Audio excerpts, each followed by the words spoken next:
You asked, how to divide 8,000 by 4 using the long division method. 8 divided by 4 equals 2. 2 times 4 equals 8.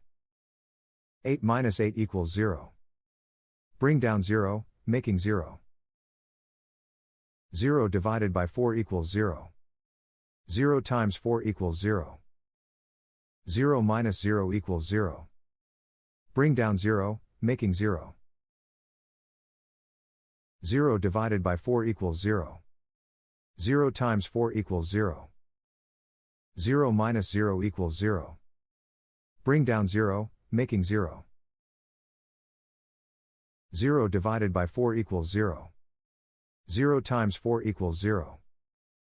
0 minus 0 equals 0. The remainder is 0. The final result is 2000.